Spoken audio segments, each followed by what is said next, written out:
اعوذ باللہ من الشیطان الرجیم بسم اللہ الرحمن الرحیم نحمده ونصلی علی رسولہ الکریم وعلی آلہ وصحبہ اجمعین رب اشرح لی صدری ویسر لی امری واحلل عقدۃ من لسانی یفقهوا قولی واجعل لي وزیرا من اہلی آمین یا رب العالمین سبحانک لا علم لنا الا ما علمتنا انک انت العلیم الحکیم۔ الحمدللہ ہم لوگ قرآن کا ترجمہ پڑھ رہے ہیں اور قرآن کی جو آیات ہیں، جو الفاظ ہیں، ان کا جو آپس میں ربط ہے، جو کنیکشن ہے، اس کے بارے میں بات کر رہے ہیں۔ الحمدللہ سورہ فاتحہ ہم نے ختم کر لی تھی اور پچھلی بار ہم نے سورہ بقرہ کے بارے میں بات کی تھی، اس کے انٹروڈکشن تعارف کے بارے میں بات کی تھی اور ہم نے اس کی دو تین لفظ ہیں پہلے اس کے بارے میں بات کی تھی۔ تو ہم لوگ تھوڑا سا ریکیپ کر کے آگے چلیں گے۔ سورہ بقرہ کے نام کے بارے میں ایک چیز جو پچھلی بار جس پہ گفتگو نہیں ہو سکی تھی کہ قرآن کی جو صورتوں کے نام ہیں، ہم نے یہ بات کی تھی کہ قرآن کی صورتوں کے نام جو ہے وہ توقیفی ہیں۔ توقیفی سے مراد یہ ہوتی ہے کہ جو اللہ نے نبی اکرم صلی اللہ علیہ وسلم کو بتایا انہوں نے ہمیں بتا دیا۔ اس کے پیچھے کیا ریزن ہے، کیا وجہ ہے، اس کی کوئی خاص ریزن یا وجہ نہیں ہوتی ہے۔ البتہ یہ ہے کہ جو قرآن کی بڑی صورتیں ہیں اس میں بہت ساری چیزوں کو ڈسکس کیا گیا ہے۔ مثلا جیسے سورہ بقرہ ہے جو ہم پڑھ رہے ہیں، اب اس میں ایسا نہیں ہے، بقرہ کا مطلب ہوتا ہے کاؤ، گائے، تو اب اس میں ایسا نہیں ہے کہ اس میں گائے کے مسائل بیان کیے گئے ہیں، ایسا کچھ کیا گیا ہے، بلکہ اس کا یہ ہے کہ اس میں گائے کا ایک بڑا اہم ذکر ہے، گائے کے واقعے کا ایک بڑا اہم ذکر ہے، اس کی روح سے اس کا نام جو ہے سورہ بقرہ پڑ گیا، لیکن اس میں بہت سارے مضامین ہیں۔ اور اسی طرح یہ جو ہے یہ عنوانات جو بھی ہیں یہ محض ایک علامتی طور پر ہوتے ہیں، اس کا کوئی خاص جو ہے وہ صورتوں کے جو پورا مضمون ہوتا ہے اس سے تعلق ہونا ضروری نہیں ہوتا۔ ہم پھر اس کے بعد ہم نے بات کی تھی الف لام میم کی کہ الف لام میم کیا ہے، تو ہم نے بات کی تھی کہ الف لام میم جو ہے وہ حروف مقطعات ہیں۔ مقطعات مطلب علیحدہ علیحدہ پڑھے جانے والے حروف۔ ان کے معنی کیا ہے اس کے بارے میں کوئی مستند روایت نہیں ملتی ہے ہمیں، البتہ یہ ہمارے لیے کافی ہے کہ یہ اللہ تعالیٰ نے نازل کیے ہیں، ہم نے ان پر ایمان لانا ہے اور ان کا مفہوم چاہے ہمیں پتہ لگ جائے یا چاہے ہمیں نہیں پتہ لگے، اس سے کوئی معاملہ یعنی کہ اس سے ہم لوگ اس کے مکلف نہیں ہیں کہ اس کا کیا مطلب ہے، ہمیں پتہ لگنا چاہیے، کیونکہ اگر اس کا کوئی مطلب جاننا بہت ضروری ہوتا تو نبی اکرم صلی اللہ علیہ وسلم نے بتا دیا تھا۔ اس کے بعد ہم نے بات کی تھی اگلی آیت پر ذالک الکتاب۔ ذالک الکتاب یعنی کہ یہ کتاب ہے، کتاب ظاہر بات ہے قرآن کی بات ہے، اس میں کوئی شک نہیں، ذالک الکتاب لا ریب فیہ، اور یہ ہدایت ہے، اور ہدایت بھی کس کے لیے ہے، ہدایت بھی متقین کے لیے۔ ہم نے بات کی تھی کہ اس میں لفظ آتا ہے فی، فی سے مراد ہے کہ اس میں، تو اب یہ جو اللہ تعالیٰ کی کتاب ہے اس میں کوئی شک نہیں اور یہ ہدایت ہے۔ اس کے بعد ہم نے بات کی تھی تھوڑی سی کہ شک سے کیا مراد ہوتی ہے، تو شک کسی بھی ایسی کیفیت کا نام ہوتا ہے جس میں کوئی کنفیوژن ہو، کوئی انگزائٹی ہو، آپ کو شور نہیں ہے، آپ اضطرابی حالت کا شکار ہیں، آپ کسی بھی چیز کے بارے میں پورے یقین سے نہیں کہہ سکتے کہ یہ بات صحیح ہے یا نہیں ہے۔ تو قرآن وہ واحد کتاب ہے پوری دنیا میں جو یہ دعویٰ کرتی ہے، جو یہ کلیم کرتی ہے کہ دیر از نو ڈاؤٹ ان اٹ، اس کتاب میں کوئی شک نہیں ہے۔ شک کس چیز کے بارے میں؟ شک ان جنرل کسی بھی چیز کے بارے میں، اور ٹو بی پریسائز ہدایت کے بارے میں۔ ہم نے اس پر پچھلی بار بات کی تھی کہ ہمیں بہت ساری چیزوں میں ہم لوگ یقین حاصل نہیں کر سکتے، مثلاً اس کائنات کی حقیقت کیا ہے، کتنی بڑی ہے، کتنی چھوٹی ہے، ہمیں نہیں پتا، ہمیں سائنس جو بتاتی ہے ہم اس پہ یقین کر لیتے ہیں لیکن ہم خود نہیں جانتے۔ مثلا اگر ہم اور نزدیک چیزوں کی طرف آئیں تو موبائل کیسے چلتا ہے، ہم سب چلتا ہوا دیکھتے ہیں لیکن اس کا میکینزم کیا ہے، ہم میں سے 80% لوگ شاید نہیں جانتے ہوں گے کہ کہاں سے ریز آتی ہیں، کنیکشن کیا ہوتا ہے، وائی فائی کیا ہوتا ہے، کال کیسے ہوتی ہے۔ تو بہت ساری چیزیں ہیں جو ہم دیکھتے ہیں اس دنیا میں بھی لیکن ان کی حقیقت کو نہیں جانتے، اور کیونکہ ہم چلتا دیکھتے ہیں تو ہم مان لیتے ہیں کہ یہ ایسے ہی چلتا ہوگا، اور جو اس کے بنانے والے ہیں جو انہوں نے بتایا ہے وہ ویسے ہی ہوگا۔ لیکن قرآن وہ واحد کتاب ہے جو کہتی ہے کہ اس میں کوئی شک نہیں اور کسی بھی معاملے میں کوئی شک نہیں، اور خاص جب آپ کا یہ معاملہ کلیئر ہو جائے کہ کسی بھی معاملے میں کوئی شک نہیں تو آپ کے لیے قرآن کی جتنی بھی ہدایات ہیں ان کو ماننا آسان ہو جاتا ہے، اور جب آپ کے لیے قرآن کی ہدایات کو ماننا آسان ہو گیا تو آپ کے لیے ہدایت اللہ تعالیٰ نے آسان کر۔ اب ہدایت اسے کیوں کہا گیا، آپ کو یاد ہوگا ہم نے صرف فاتحہ میں پڑھا تھا کہ اہدنا الصراط المستقیم، کہ اللہ ہمیں ہدایت عطا فرما سیدھے راستے کی طرف۔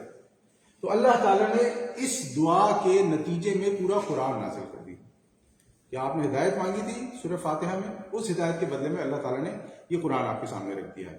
اب ہدایت، جیسے ہم نے پہلے بھی بات کی تھی کہ ہدایت کا مطلب ہوتا ہے کسی کی طرف رہنمائی کرنا، کسی چیز کی طرف، کسی رستے کی طرف، کسی مقام کی طرف رہنمائی کرنا۔ رہنمائی ایسے بھی ہوتی ہے کہ آپ بتا دیتے ہیں کہ یہ رستہ ہے، آپ دکھا دیتے ہیں کہ یہ رستہ ہے، یا آپ لے کر کسی شخص کو چل پڑتے ہیں اس طرح کہ بھی آئے میں آپ کو اس رستے کی طرف لے جاتا ہوں۔ تو قرآن ان تینوں معاملات میں ہدایت ہے۔ قرآن ہمیں بتاتا بھی ہے، قرآن ہمیں دکھاتا بھی ہے، اور قرآن ہمیں عملی اعمال کی طرف بھی لے کر جاتا ہے کہ اگر آپ عمل کریں گے تو آپ کے لیے یہ معاملات ہو جائیں۔ اس کے بعد ہم نے بات کی تھی کہ یہ ہدایت ہے، اور ہدایت ہے متقین کے لیے۔ اب یہاں پر ایک سوال ذہن میں آتا ہے، جو سب کے ذہن میں آتا ہے، کہ متقی کون ہے؟ ہم اگر دیکھیں تو دوسرے ادیان والے بھی ہیں جو بہت نیک کام کرتے ہیں، بڑے اچھے اچھے کام کرتے ہیں، جس میں اگر میں نام نہیں لے رہا ہوں، لیکن کئی ایسی شخصیات گزری ہیں کہ جنہوں نے اپنی پوری زندگی وقف کر دی ہے انسانیت کے لیے، تو کیا وہ بھی متقی ہوں گے؟ یا دوسرے مذہب کے لوگ ہیں، وہ اتنی بڑی بڑی NGOs کھولی ہوئی ہیں، بچوں کے لیے کام کرتے ہیں، عورتوں کے لیے کام کرتے ہیں، جو لوگ پیرالائز ہوتے ہیں یا کسی بھی قسم کی جسمانی مشکلات کا شکار ہوتے ہیں، ان کے لیے کام کرتے ہیں، تو کیا وہ لوگ بھی متقی ہیں؟ تو یہ آخر متقی ہے کیا؟ تو یہاں پر قرآن نے اسی لیے سب سے پہلا دعویٰ، شک جو انسانی ذہن میں آ سکتا ہے، اس کو ایڈریس کرنے کے بعد ساتھ ہی کہا کہ جب آپ کے ذہن سے یہ بات آپ کو پتہ لگ جائے کہ گو کہ مجھے سمجھ آتی ہے یا نہیں آتی ہے، لیکن میں اس میں شک نہیں کروں گا، تو آپ ہدایت کی طرف چلیں گے۔ تو اب اس ہدایت کو حاصل کرنے کے لیے آپ کے پاس کچھ چیزیں ہونی چاہیے، آپ کو کچھ چیزوں کا شعور ہونا چاہیے، کچھ چیزوں کا ادراک ہونا چاہیے، آپ کے ذہن میں ایک خاکہ ہونا چاہیے کہ میں کیا مانوں گا تو میں ہدایت پا سکتا ہوں، میں اس متقی کی لسٹ میں آؤں گا۔ اس کی مثال ہم ایک اور طرح سے سمجھتے ہیں کہ جب کہیں بھی کوئی اچھی بلڈنگ بنتی ہے، خاص طور پہ جو کارپوریٹ ورلڈ میں جتنی بڑی بلڈنگز ہوتی ہیں، ان میں انسٹرکشنز ہوتی ہیں کہ اگر ایمرجنسی ہو جائے تو آپ نے یہ کرنا ہے، آگ لگ جائے تو آپ نے یہ کرنا ہے، لفٹ میں پھنس جائے تو آپ نے یہ کرنا ہے، یوں کرنا ہے۔ اب وہ جو ساری چیزیں، وہ جو ساری ہدایات، انسٹرکشنز ہوتی ہیں، اس سے کون فائدہ اٹھا سکتا ہے؟ ظاہری بات ہے آپ کے پاس عقل ہونی چاہیے، سب سے پہلی چیز۔ اگر آپ کے پاس عقل نہیں ہے تو وہ کتنی بھی انسٹرکشنز لکھ دیں، آپ اس سے فائدہ نہیں اٹھا سکتے۔ آپ کو لینگویج آنی چاہیے۔ اب اگر میں دنیا کے کسی ایسے کونے پہ ہوں کہ مجھے جو ہے وہ زبان نہیں آتی، مجھے چائنیز نہیں آتی، جاپنیز نہیں آتی، کورین نہیں آتی، فرینچ نہیں آتی، مجھے بہت ساری زبانیں، اب اگر اس زبان میں لکھا ہوا تو مجھے نہیں پتا کیا لکھا ہے۔ عقل ہونے کے باوجود اگر میں زبان سے فہم نہیں رکھتا تو میں اسے ہدایت نہیں لے سکتا، میرے لیے وہ کسی کام کی نہیں۔ تیسری چیز، میں جانتا بھی ہوں، عقل بھی ہے، میں وہ چیز بھی پڑھ سکتا ہوں جو لکھی ہے۔ تیسری چیز یہ کہ مجھے اس بات کا یقین ہونا چاہیے کہ یہ میری بھلائی کے لیے لکھا ہے۔ اگر لفٹ میں پھنس جاؤں تو مجھے یہ سٹیپس لینے چاہیے، وہاں پہ ایک ایمرجنسی فون ہوگا، ایک بیل ہوگی جو میں دباؤں گا، مجھ سے کوئی بات کرے گا، وہاں کوئی کیمرہ لگا، ایک جو بھی چیزیں ہوں گی۔ اس کا مطلب کہ صرف آپ کو یہ پتہ لگ جانا کہ یہ لفٹ ہے اور یہ کارپوریٹ بلڈنگ ہے اور اس میں جو ہے وہ انسٹرکشنز لکھی ہوئی ہیں، وہ کافی نہیں ہے اگر آپ اس کے سٹیپس فالو نہیں کریں گے۔ اسی طرح صرف یہ پتہ لگ جانا کہ قرآن ہدایت ہے، لیکن آپ کو اس کے لیے کیا کرنا ہے، اگر آپ کو یہ پتہ نہیں ہوگا تو آپ اس ہدایت سے فائدہ نہیں اٹھا سکیں۔ اس لیے ہم دیکھتے ہیں کہ کتنے لوگ ہیں جو قرآن پڑھتے ہیں لیکن ہدایت پانے کی بجائے گمراہی میں مبتلا ہو جاتے ہیں۔ قرآن پڑھتے ہیں، مانتے بھی ہیں کہ یہ بات سمجھ میں آنے والی ہے، جو اس میں لکھا ہے اس میں کوئی شک نہیں نظر، لیکن ہدایت نہیں ہے، مسلمان پھر بھی نہیں ہوگا۔ کتنے لوگ ہیں جو پڑھنے کے بعد بالکل وہ جو ہے نا انکار ہی کر دیتے ہیں۔ تو یہ ساری چیزیں ہمارے ذہن میں آتی ہیں۔ تو یہاں پر اب ہم لوگ یہ سمجھیں گے کہ متقین یہ کون ہوتے ہیں۔ تو ایک بار حضرت عمر رضی اللہ تعالیٰ عنہ نے، اس کا اگر ہم خلاصہ کریں تو ایک بار حضرت عمر رضی اللہ تعالیٰ نے ایک صحابی سے پوچھا کہ اللہ تعالیٰ کا جو خوف ہے، اللہ تعالیٰ سے کہتے ہیں نا کہ متقی بن جاؤ، اللہ تعالیٰ کا خوف، اللہ تعالیٰ کا ڈر، یہ کیا چیز ہے؟ تو ان صحابی نے حضرت عمر رضی اللہ تعالیٰ عنہ کو کہا کہ اگر آپ کسی جنگل سے گزر رہے ہوں تو آپ کیا کریں گے؟ ظاہر بات ہے انسان، اب یہ آج کل کے جنگل تو بڑے خوبصورت ہیں، اگر آپ کسی وائلڈ جنگل میں کہیں پہ ہو تو کہیں جھاڑیاں ہوتی ہیں، کہیں پہ کھڈا ہوتا ہے، کہیں پانی ہوتا ہے، کہیں پہ کچھ بھی ہوتا ہے، تو انہوں نے کہا کہ میں اپنے آپ کو بچا کے گزروں گا، اپنے کپڑے بھی بچاؤں گا، اپنے آپ کو بھی بچاؤں گا، راستے کا بھی دھیان رکھوں گا۔ تو ان صحابی نے جواب دیا کہ یہی اللہ تعالیٰ کا تقویٰ ہے، کہ جب آپ اللہ تعالیٰ کے جو اس دنیا میں رہتے ہوئے جو اللہ تعالیٰ کے احکامات ہیں ان پہ چلیں گے تو آپ اپنے آپ کو بچائیں گے، آپ اپنی ذات کو بچائیں گے، آپ اپنے ساتھ منسلک لوگوں کو بچائیں گے۔ تو یہ تقویٰ ہے۔ اب ہم دوسری طرف آتے ہیں کہ جب یہاں پر ہم ایک لفظ سے معنی میں دیکھتے ہیں تو لفظ میں کیا مراد ہوتی ہے کہ تقوی سے اگر ہم اس طرف آ جائیں جو متقین ہوں گے وہ پرہیزگار ہوگا۔ پرہیزگار سے کیا مراد ہوگی کہ وہ شخص بھلائی اور برائی میں تمیز کرنے والا ہو۔ اگر ایک شخص کے اندر یہی چاہت نہیں ہے، وہ یہی نہیں جاننا چاہتا کہ بھلائی کیا ہے اور برائی کیا ہے، اور اپنی ڈیفینیشن بھلائی اور برائی کو دے دے گا تو ہدایت والا معاملہ تو خالی ہو گیا. کہ اگر میرا یہ خیال ہے کہ جیسے میں نے بلڈنگ کی ایگزامپل دی کہ میرا یہ خیال ہے کہ وہ جو لفٹ میں ہدایات لگی ہوئی ہیں لفٹ پھنس جانے کی صورت میں یا آگ لگ جانے کی صورت میں اس سے بہتر میں جانتا ہوں تو پھر وہ ہدایت میرے لیے بالکل بھی کافی نہیں. کافی کیا ہے وہ میرے کسی فائدے کی نہیں. تو سب سے پہلی چیز اللہ تعالیٰ کے احکامات کو سمجھنے کے لیے انسان کے اندر یہ شعور ہونا چاہیے, یہ تڑپ ہونی چاہیے انسان کو اس چیز کی طرف انسان کو جانا چاہیے کہ اچھائی اور برائی, بھلائی اور برائی چیز کیا ہے. اور جب انسان کو یہ سمجھ آ جائے تو وہ اسے حاصل کرنے کی کوشش کرے. تو ذالک الکتاب لا ریب فیہ ھدی للمتقین. اب اس کے بعد جو اللہ تعالیٰ نے متقین کی صفات بیان کی ہیں اس میں سب سے پہلی صفت کیا اللہ تعالیٰ نے بیان کی, الذین یؤمنون بالغیب, یعنی یہ وہ لوگ ہیں جو غیب پر ایمان لاتے ہیں. تو غیب پر ایمان, اب یہاں پر ایمان اللہ تعالیٰ نے جو صفات بیان کی ہیں ان صفات میں پہلی صفت آ گئی ایمان بالغیب. یہاں پر سوال پیدا ہوتا ہے کہ ایمان کیا ہے. ہم نے پچھلی بار اس پہ بات کی تھی لیکن کیونکہ اس سے آگے سب کنیکٹڈ چلے گا تو میں ایک بار پھر اس کو ریکیپ کر دیتا ہوں. ایمان سے مراد ہوتی ہے کسی چیز کی تصدیق کرتے ہوئے اس پر یقین کرنے. اگر اور اس کی سب سے اچھی مثال جیسے میں دیتا ہوں کہ جو چھوٹا بچہ ہوتا ہے جسے اس دنیا کے بارے میں کچھ بھی نہیں پتا ہوتا, اس کی ماں جو اسے کہہ دے وہ اس کے لیے ایمان کی, یعنی کہ اس کا جو اس پر جسے کہتے ہیں نا کہ وہ جو اپنی ماں کی بات کو سنتا ہے وہ اس ایمان اور یقین سے سنتا ہے کہ یہی میرے لیے دنیا کی سب سے صحیح چیز ہے. یہ ہے ایمان کی آپ سمجھے کہ بیسٹ سمجھنے کی ڈیفینیشن. اور اگر ہم اس کو شرعی لحاظ سے دیکھیں تو شرعی معنی میں ایمان کیا ہوگا؟ ہم لوگ بچپن سے ہم لوگ کو پڑھاتے ہیں اقرار باللسان و تصدیق بالقلب, کہ آپ اپنی زبان سے اقرار کرتے ہیں, زبان سے اقرار کرتے ہیں اور دل سے تصدیق کرتے ہیں کہ جو اس قرآن میں لکھا ہے وہ صحیح. لیکن ایک چیز ہے کہ وہ کیونکہ بالغیب ہے اس لیے ہم بالغیب کی طرف آتے ہیں. اور یہ دو چیزیں کرنے کے بعد تیسرا تقاضا کیا ہے ایمان کا, جس میں ہم سب کو سب سے بڑی چوٹ لگتی ہے. یہ دو چیزیں کرنے کے بعد جو ایمان کا تیسرا تقاضا ہے وہ ہے عمل. عمل میں آ کر بہت بڑا مسئلہ ہوتا ہے ہمارے یہاں. آج کا مسلمان ان دو چیزوں پر آ کر اپنے آپ کو سمجھتا ہے کہ میں فارغ ہو گیا, بس that's it, I'm done. ایسا نہیں ہے. اگر آپ زبان سے اقرار کرتے ہیں اور دل سے تصدیق کرتے ہیں اور وہ چیز آپ کے اعمال میں نظر نہیں آتی تو مطلب ایمان میں گڑبڑ ہے. اس کی ایک بڑی اچھی مثال ہمارے استاد محترم دیا کرتے تھے, میں اس کی طرف توجہ دوں. وہ کہتے تھے کہ اگر کوئی شخص یہ دعویٰ کرتا ہے کہ میں اپنے والدین سے بڑی محبت کرتا ہوں لیکن جب ضرورت پڑتی ہے وہ اپنے والدین کے لیے موجود نہیں ہے, جب والدین اسے بلاتے ہیں تو وہ بات نہیں سنتا ہے, اگر کوئی اور گھر میں معاملہ پیش آ جاتا ہے تو اس کی پرائرٹیز کچھ اور ہوتی ہیں, تو کیا اس کا دعویٰ سچا ہے؟ ظاہری بات ہے سچا نہیں. اسی طرح ہم اس کو دوسرا لے لیتے ہیں کہ ایک بچہ, اگر میں اس بات کو کلیم کرتا ہوں کہ میں اپنے بچوں سے بڑی محبت کرتا ہوں لیکن نہ میں ان کی تعلیم و تربیت پر توجہ دیتا ہوں, نہ میں ان کے اچھے برے پر توجہ دیتا ہوں, نہ میں یہ دیکھتا ہوں کہ وہ کہاں جا رہے ہیں, کہاں آ رہے ہیں, کیا کر رہے ہیں, کس سے مل رہے ہیں. اور اگر وہ مجھ سے کسی رہنمائی کے لیے میرے پاس آتے ہیں, کوئی امید رکھتے ہیں, تو میں انہیں جھاڑ دیتا ہوں, جھاڑ پلا دیتا ہوں, ڈانٹ دیتا ہوں. اس کا مطلب میں بھی اپنے دعوے میں سچا ہوں. تو اس لیے ہمارے لیے یہ چیز سمجھنا بہت ضروری ہے کہ جب ہم کسی چیز کے بارے میں یہ کلیم کریں کہ میں ایسا ہوں یا میں ایسی ہوں, ہم زبان سے مان لیں, دل سے, اور یہ زبان اور دل والا معاملہ جو ہے نا بچوں پہ سب سے فٹ آتا ہے. ہم زبان سے بھی بچے کہتے ہیں, دل سے بھی ان کو مانتے ہیں اور پھر اپنے عمل سے بھی ظاہر کرتے ہیں کہ بیٹے ہم ہی تمہارے سب سے اچھے ماننے والے, تمہارے لیے سب سے اچھا کرنے والے اور تمہارے لیے سب سے اچھے ہیں. یہ چیز سمجھ میں آنے کے بعد جو پرابلم ہوتی ہے, پرابلم کہاں پر ہوتی ہے؟ پرابلم اس چیز پہ ہوتی ہے کہ اللہ تعالیٰ نے فرمایا ایمان بالغیب. یہ غیب والا معاملہ آ کے بڑا پرابلمٹک ہو جاتا ہے.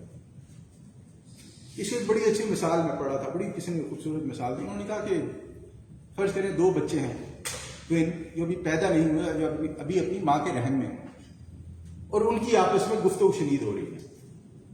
ایک کہتا ہے کہ جب ہم یہاں سے نکلیں گے تو تمہیں پتہ ہے کہ ہم اپنے منہ سے کھائیں گے، ہم اپنے پیروں پر چلیں گے.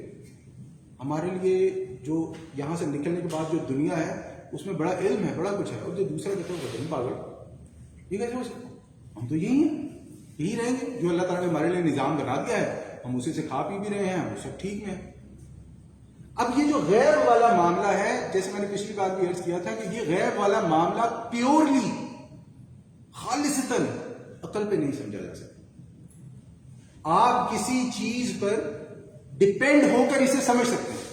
مثلا میں قرآن پر ڈپینڈ ہو کر اسے سمجھ سکتا ہوں، لیکن میں اپنی عقل سے اسے نہیں سمجھ سکتا. میں نبی صلی اللہ علیہ وسلم کی ذات، نبی صلی اللہ علیہ وسلم کی سنت، نبی صلی اللہ علیہ وسلم کی حدیث پر پرکھتے ہوئے اسے سمجھ سکتا ہوں، لیکن میں اپنی عقل پر نہیں سمجھ سکتا. اس کی وجہ ہے کہ نبی صلی اللہ علیہ وسلم کی چیزیں دکھائی گئی نا. نبی صلی اللہ علیہ وسلم کو جنت دکھائی گئی، نبی صلی اللہ علیہ وسلم کو جنت دکھائی گئی، نبی صلی اللہ علیہ وسلم کو قبر والے معاملات بتائے گئے. تو نبی صلی اللہ علیہ وسلم جانتے تھے نا، ہم تو نہیں جانتے، ہمیں تو نہیں دکھائے گئے. تو اس کا مطلب یہ غیب کے معاملات جو ہیں، ایک انسان اگر خالصتاً اپنی عقل پر جائے گا تو وہ ڈیفینیٹلی ول گو اسٹریٹ، وہ الضالین میں سے ہو جائے گا، وہ گمراہوں میں سے ہو جائے گا. اس لیے علماء کرام نے ان کو ڈیفائن کر دیا ہے آگے سمجھنے کے لیے. یہ ایمان بالغیب والے معاملات، اللہ تعالیٰ کی ذات، وحی، جنت، جہنم، قبر، حشر، یہ کیا چیزیں، ان کو بتانے کے لیے اللہ تعالیٰ علماء کرام نے جو ہے اس ایمان بالغیب کو ڈیفائن کر دیا. یہاں پر ایک اور چیز میں بتا دوں کہ جو شخص ایمان بالغیب کو نہیں مانتا وہ متقی نہیں ہے. جو متقی نہیں ہے اس کے لیے ہدایت نہیں ہے، اور جس کے لیے ہدایت نہیں ہے وہ قرآن کو پھر اللہ تعالیٰ کی کتاب نہیں مانتا. اب دیکھیں کیسا کنیکشن ہے سبحان اللہ، کہ اگر ایک انسان اس پورے جو فینومینن چل رہا ہے، پورا جو پروسیجر چل رہا ہے، اگر اس میں سے کسی چیز کا انکار کرتا ہے تو وہ لڑی ٹوٹ جاتی ہے اور اس کے لیے ہر چیز بے معنی ہو جاتی ہے. تو ہم نے اس پر بات کی تھی کہ سب سے پہلی بات یہ ایمان بالغیب میں سب سے پہلا ایمان کیا ہے؟ ایمان باللہ، اللہ تعالیٰ پر ایمان لانا. اللہ تعالیٰ پر ایمان لانے کا کیا مطلب ہے؟ سب سے پہلی بات کہ اللہ تعالیٰ کا وجود ہے. آج کی پود کا، آج کی جنریشن کا، آج کے وقت کا سب سے بڑا مسئلہ یہ ہے میں انڈیپینڈنٹ ہوں، میں کسی کی بات کیوں مانوں؟ یہ کائنات چل رہی ہے مجھے اس سے کیا لگتا ہے؟ میں اپنی زندگی گزار رہا ہوں، میں کیوں مانوں کہ کوئی میرے اوپر بڑا ہے؟ اسی لیے تو آپ دیکھیں نا کہ وہ جب بچہ ایک شعوری سطح پہ پہنچ جاتا ہے، بچہ تو نہیں ہوتا، خیر وہ سب بچہ ہمارے لحاظ سے بچہ ہی ہے، کوئی ہمارا بچہ ہی ہوتا ہے. میں گھر چھوڑ دوں گا، میں یہ کرنا چاہتا ہوں، میں وہ کرنا چاہتا ہوں. کوئی اسے کسی قسم کی اسے وہی گائیڈنس چاہیے جو اس کی عقل میں آتی ہے. اور آپ دیکھیں آج بھی ہم لوگ حالانکہ اس معاشرے میں رہ رہے ہیں جہاں پہ وہ 18 سال کے بعد گھر سے چلے جانے کا ہے، آج بھی اس معاشرے میں بھی وہی لوگ کامیاب ہیں جو پیچھے اپنی فیملی سے تعلق رکھتے ہیں اور ان سے گائیڈنس لیتے رہتے ہیں، اپنے بڑوں سے پوچھتے رہتے ہیں. ہم دنیاوی حساب سے بات کر رہے ہیں، آج بھی وہی کامیاب ہے اس معاشرے میں بھی. ورنہ وہ لوگ جو 18 سال کے بعد اپنے بچوں کو اپنے ماں باپ کو بچے جو چھوڑ کے چلے جاتے ہیں وہ دنیا میں کوئی بڑا کارنامہ انجام نہیں دیتے. کسی گینگ میں مر کے جو ہے نا وہ پھنس جائیں گے، کسی ڈرگز میں پڑ جائیں گے، ہدایت نہیں مل رہی. تو یہ ماننا بہت ضروری ہے سب سے پہلے اللہ تعالیٰ کے بارے میں کہ اللہ تعالیٰ کی ذات ہے، وجود. اس کے بعد اللہ تعالیٰ ہمارا جو رب ہے، جو ہمارا پالنے والا ہے، وہ اکیلا ہے، وحدہ لا شریک. یہ سمجھنا بھی بہت ضروری ہے. اگر آپ اللہ تعالیٰ کی وحدانیت پر نہیں پہنچتے ہیں تو اللہ تعالیٰ کے وجود کے انکار پر پہنچ جائیں گے. اور آپ اسی لیے دیکھیں کہ وہ ادیان، وہ مذاہب جن میں اللہ تعالیٰ کا وجود کلیئر نہیں ہے، جس میں اللہ تعالیٰ کے وجود میں جو ہے وہ ڈسٹورشن ہے، ان میں بہت سارے لوگ اللہ تعالیٰ کے وجود کو تو چھوڑیں، وہ دین کے ہی منکر ہو جاتے ہیں. وہ کہتے ہیں یہ کیونکہ لا الہ، ہم جو کلمہ پڑھتے ہیں لا الہ الا اللہ، کہ کوئی معبود نہیں ہے سوائے اللہ تعالیٰ کے، تو وہ لا الہ پہ آ کے کیونکہ الا اللہ تک پہنچ ہی نہیں پاتے ہیں اپنے دین کی وجہ سے، اپنے کلچر کی وجہ سے، وہ لا الہ پہ آ کے کہتے ہیں یہی صحیح ہے، لا الہ، کوئی الہ ہو ہی نہیں سکتا. وہ اتنے سارے کیسے ہو سکتے ہیں؟ یہ بھی الہ ہے، وہ بھی الہ ہے، وہ بھی الہ ہے، وہ بھی الہ ہے. تو وہ اللہ تعالیٰ اکیلا ہے اور معبود برحق ہے. یہ ماننا بھی بہت ضروری ہے. اللہ تعالیٰ ہی وہ واحد ذات ہے، وجود ہے، اکیلا ہے، جس کی ہم نے عبادت کرنی ہے. اچھا، جب ہم معبود کہتے ہیں تو ہمارے یہاں عموماً ایک یہ غلط فہمی آ جاتی ہے کہ معبود تو اور کوئی ہے ہی نہیں، وہ اپنی بات اپنی جگہ صحیح ہے، لیکن معبود ہر وہ چیز ہوتی ہے جس کی عبادت کی جائے. اگر پتھر کی عبادت کی جائے تو وہ معبود بن جائے گا، آپ درخت کی عبادت کریں گے وہ معبود بن جائے گا، چاند ستارے سورج جس کی بھی عبادت کی جائے گا وہ معبود بن جائے گا. لیکن معبود برحق وہ صرف اور صرف اللہ تعالیٰ کے ساتھ ہے. اور ان سب کو اگر ہم ایک لفظ میں دو لفظوں میں سمجھنا چاہیں تو ہم اللہ تعالیٰ کو ایمان اللہ تعالیٰ پر جو لاتے ہیں اس میں یہ بھی ماننا بہت ضروری ہے کہ جو اللہ تعالیٰ کی صفات ہیں، اسماء ہیں، جو اللہ تعالیٰ کے نام اور صفات ہیں، ہم لوگ ان کو ویسے ہی مانیں جیسے اللہ تعالیٰ نے بتایا. میں بھی سن سکتا ہوں، اللہ تعالیٰ بھی سن سکتا ہے، لیکن ہمارے سننے میں کیا فرق ہے؟ میرا سننا لمیٹڈ ہے، میں ایک ڈسٹینس سے زیادہ نہیں سن سکتا، ایک آواز کم یا زیادہ ہو اس کے علاوہ نہیں سن سکتا. میرا سننا ڈیفیکٹو ہے. مجھے جو زبان آتی ہے میں اسی اگر کہیں دور کوئی بات ہو رہی ہے تو شاید اس فریکوینسی پہ میں وہ سنتا ہوں. لیکن اللہ تعالیٰ کے لیے کوئی لمٹ نہیں ہے. اللہ تعالیٰ ہر بات ہر چیز ہمارے جو دل میں جو بھی ہے اللہ تعالیٰ جب سننے کے معاملے آتا ہے تو جو اللہ تعالیٰ کی شان ہے سننا اللہ تعالیٰ سنتا ہے. اسی طرح دیکھنا، اسی طرح اللہ تعالیٰ کی جو بھی صفات ہیں، اللہ تعالیٰ رزاق ہے، اللہ تعالیٰ رحیم ہے، رحمان ہے، اللہ تعالیٰ جو بھی ہے، جو بھی اللہ تعالیٰ نے اپنے بارے میں صفات کی. اس پہ بات جو ہے وہ مزید بڑی لمبی ہو جائے گی. اور اس میں جو تین چیزیں ہمارے لیے ہیں کہ ہم اس میں تحریف نہیں کریں گے، کوئی رد و بدل نہیں کریں گے، ویسے ہی رکھیں گے اسے جیسے اللہ تعالیٰ نے بیان فرمایا. اس کی کوئی مثال بیان نہیں کی جا سکتی. ہم ایک چیز کے بارے میں جانتے ہیں تو مثال کیسے بیان کریں گے، اور نہ ہی ہم اس کی کیفیت بیان کر سکتے. جیسے پچھلی بار میں نے مثال دی تھی کہ نبی صلی اللہ علیہ وسلم نے فرمایا کہ اللہ تعالیٰ آدھی رات کو یا رات کے ایک پہر میں جو ہے وہ 7ویں آسمان سے پہلے آسمان پر آتا ہے. اب دنیا میں ہر وقت کہیں نہ کہیں رات ہوتی ہے تو کیا اللہ تعالیٰ 7ویں آسمان سے اتر کے پہلے آسمان پہ ہی رہتا ہے؟ اللہ ہم نہیں جانتے. اللہ تعالیٰ کہتا ہے ہوتا ہے، یہ ہوتا ہے، کیسے ہوتا ہے ہم نہیں جانتے کیونکہ ہم اللہ تعالیٰ کی شان نہیں جانتے. تو یہ ہو گیا ایمان باللہ. اس کے بعد فرشتوں پر ایمان. فرشتوں پر ایمان کیونکہ ہم نے دیکھے نہیں، ہمیں پتہ نہیں. ہم فرشتوں کے بارے میں یہ جانتے ہیں کہ یہ نورانی مخلوق ہیں، اللہ تعالیٰ نے نور سے پیدا کیے ہیں اور ان کی کوئی جنس نہیں، ان میں مرد اور عورت نہیں پائے جاتے. یہ اللہ تعالیٰ کی مخلوق ہے جو نور سے پیدا ہوئی ہے اور اللہ تعالیٰ ان سے ڈفرینٹ کام ہے. ایمان باللہ، ایمان بالملائکہ. اس کے بعد ایمان بالرسالہ، رسولوں پر ایمان. رسولوں پر ایمان سے کیا مراد ہے؟ رسولوں پر ایمان سے مراد یہ ہے کہ اللہ تعالیٰ نے ہم ہی لوگوں میں سے ایک انسان کو چنا، اس کے ساتھ کمیونیکیٹ کیا اور اسے بتایا کہ یہ ہدایت ہے، اور اس انسان نے وہ ہدایت ہم تک پہنچا. حضرت آدم سے لے کر نبی اکرم محمد صلی اللہ علیہ وسلم تک یہ جو سلسلہ ہے نبوت کا، ہم اس پر ایمان رکھتے ہیں. ہمیں بہت سے انبیاء کے نام پتہ ہیں، بہت سے انبیاء کے نام نہیں پتہ ہیں، کس حالات میں رہے، کیسے رہے، ہم نہیں جانتے. لیکن اللہ تعالیٰ نے یہ کیا ہے کہ اس رسالت، اس منصب کے ذریعے سے اللہ تعالیٰ نے انسانوں کو ہدایت پہنچائی ہے. اور جو ہدایت پہنچائی ہے وہ بالکتب، ایمان بالکتب بھی کہا جاتا ہے، ایمان بالوحی بھی اسے کہہ سکتے ہیں، کہ اللہ تعالیٰ نے ان رسولوں کو جو ہدایت دی، جو کتابیں دی، جو وحی دی، وہ اللہ تعالیٰ کی طرف سے ہی آئی ہے. یہ انہوں نے اپنی طرف سے نہیں گھڑی، انہوں نے ہم سے جھوٹ نہیں بولا. یہ کوئی لونیٹک نہیں تھے، کوئی پاگل نہیں تھے نعوذ باللہ، کوئی مجنون نہیں تھے نعوذ باللہ. یہ اللہ تعالیٰ کے چنیدہ انسان تھے جو ہدایت اور رہنمائی کے لیے اللہ تعالیٰ نے ہمیں ہماری طرف بھیجے.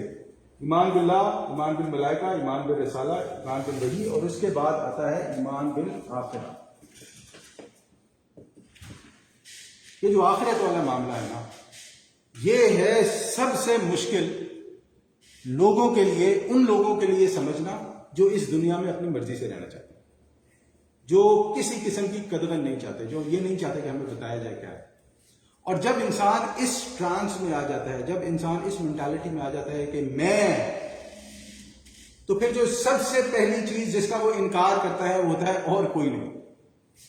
میں کے مقابلے میں اور کوئی نہیں، اور کوئی نہیں یہ بالآخرہ، کہ میں کسی چیز کو نہیں مانتا. میں یہ نہیں مانتا مجھ سے کوئی سوال جواب ہوں گے، میں یہ نہیں مانتا کہ کوئی جنت ہے، میں یہ نہیں مانتا کہ کوئی جہنم ہے، میں یہ نہیں مانتا کہ اللہ تعالیٰ مجھے دوبارہ پیدا کرے گا. اور جب ہم آگے چلیں گے انشاءاللہ، جب ہم آگے چلیں گے قرآن میں، تو یہ کافر یہی کہتے تھے، یہ نبی کیسی باتیں کرتا ہے، نعوذ باللہ. کہتا ہے کہ ہم جب مٹی ہو جائیں گے تو اللہ تعالیٰ ہمیں بنائے گا. پھر اللہ تعالیٰ کہتا ہے کہ کیا تمہارے اندر عقل نہیں ہے؟ تم دیکھتے نہیں ہو کہ کیسے موسم بدلتے ہیں، پودے ہوتے ہیں وہ اپنے پھول دیتے ہیں، وہ آپ کو فروٹس دیتے ہیں، ویجیٹیبلس دیتے ہیں، اس کے بعد وہ پھر مر جاتے ہیں، پھر اللہ تعالیٰ نے دوبارہ پیدا کرتا ہے. تمہارے سامنے ہے، تمہاری عقل میں بات نہیں آ رہی. لیکن جب انسان اپنی عقل استعمال کرتا ہے تو نہیں آ رہی.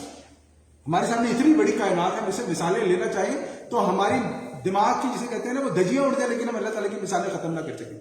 لیکن جب وہ میں کا خول ہم اب سر پہ پہن لیں، یہاں پہ اس کو سجا لیں، پھر معاملہ ختم. تو یہ ایمان بالآخرہ کہ آخرت ہوگی، میں مرنے کے بعد اٹھایا جاؤں گا، اللہ تعالیٰ مجھ سے سوال کرے گا، میں نے اپنے اعمال کا جواب دینا ہے، ان اعمال کے جواب پر مجھے اللہ تعالیٰ جنت میں بھیجے گا، یا اگر میرے اعمال صحیح نہیں ہوں گے تو اللہ تعالیٰ مجھے جہنم میں ہی بھیج سکتا ہے.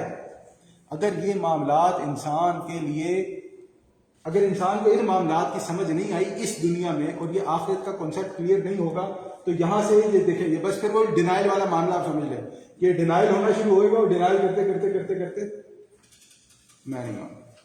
اور آخری جو ہم نے بات کی تھی ایمان بالقدر، تقدیر پر ایمان. اور تقدیر کے بارے میں ہم نے بات کی تھی کہ تقدیر جو ہے وہ اللہ تعالیٰ کا علم ہے کہ اس کائنات میں جو بھی ہو رہا ہے اللہ تعالیٰ اس کے بارے میں جانتا ہے، اور وہ اللہ تعالیٰ کی مرضی سے ہو رہا ہے. دیکھیں ایک ہے کہ اللہ تعالیٰ کی رضا ہے، یعنی اللہ تعالیٰ اس کے ہونے سے خوش ہے، ہم اس کی بات نہیں کرتے. ہم بات کریں کہ اس دنیا میں جو کچھ بھی ہو رہا ہے وہ اللہ تعالیٰ کی مشیت سے، اللہ تعالیٰ کی حکمت سے، اللہ تعالیٰ کے جانتے ہوئے ہو رہا ہے. اس کو سمجھنے کے لیے، تقدیر کو سمجھنے کے لیے علماء کرام جو ہے نا وہ 4 شرائط بیان کرتے ہیں، اس سے بڑا آسان ہو جاتا ہے معاملہ. سب سے پہلی بات یہ کہ اللہ تعالیٰ کا علم کامل ہے. اللہ تعالیٰ کو ازل سے لے کے اب تک، جو ہمارا ازل اور اب تک، اللہ تعالیٰ کا کوئی ازل اب تک نہیں، ازل سے لے کے اب تک اللہ تعالیٰ کو ہر چیز کا علم ہے. اگر ہمیں یہ سمجھ میں آ جائے تو پہلی چیز ہمیں اللہ تعالیٰ کے بارے میں سمجھ آتی ہے. اور یہ جو علم ہے یہ اللہ تعالیٰ نے لوح محفوظ پر لکھ دیا ہے. ہم نے بات کی تھی لوح محفوظ کے بارے میں بھی کہ بہت بڑی ٹیبلٹ ہے جو اللہ تعالیٰ کے پاس ہے، جس پر اللہ تعالیٰ نے سب کچھ لکھ دیا. پہلے قلم پیدا کیا، پھر اس قلم کے ذریعے سے اللہ تعالیٰ نے لکھا، اس قلم کو حکم دیا، اور وہ جو کچھ بھی ہے اس پہ لکھا ہوا. تیسری بات کہ یہ جو بھی اس دنیا میں ہو رہا ہے یہ مشیت الہی، اللہ تعالیٰ کی مرضی سے ہو رہا ہے. اگر اللہ تعالیٰ نہیں چاہے گا تو یہ نہیں ہوگا. چوتھی بات یہ کہ اس دنیا میں جو کچھ بھی ہے، جو کچھ ہمیں نظر آتا ہے، وہ سب اللہ تعالیٰ کی مخلوق ہے. اس دنیا میں ہر چیز اللہ تعالیٰ کی پیدا کی ہوئی ہے، کوئی چیز خود بخود وجود میں نہیں ہے. ہم نے بھی جو کچھ بنایا ہے یہ سب اللہ تعالیٰ کی عطا کی ہوئی جو چیزیں ہیں، انہیں کو توڑ بڑوڑ کر، انہیں کو تجربے کر کے، کیمیکل ڈال کے، نکال کے بنایا ہے. انسان یا کوئی بھی جو بھی اس دنیا میں ایگزسٹ کرتا ہے وہ اللہ تعالیٰ کی مخلوق ہے. یہ ہے ایمان بالغیب. اگر یہ انسان کی سمجھ میں نہیں آتا تو انسان کے لیے آگے بہت سارے قرآن دین کے دروازے جو ہیں وہ کھلتے ہی نہیں، بند ہونے تو بہت دور. تو اس لیے انسان کو ان چیزوں پر محنت کرنی چاہیے، ان کے بارے میں پڑھنا چاہیے، سیکھنا چاہیے. میں نے تو آپ کے سامنے جلدی یہ چیز بیان کی ہے، ورنہ یہ سارے ڈفرینٹ ایک لیکچرز ہیں اپنے سمجھنے. ٹھیک ہے جی، یہاں تک بات ہو گئی. اس کے بعد اگلی چیز اللہ تعالیٰ کیا بیان فرماتا ہے ہدایت کے لیے. ایمان بالغیب پر بات ہو گئی، الذین یؤمنون بالغیب. اس کے بعد کوئی بولے گا وَيُقِيمُونَ الصَّلَاةَ، اور وہ نماز کو قائم کرتے ہیں.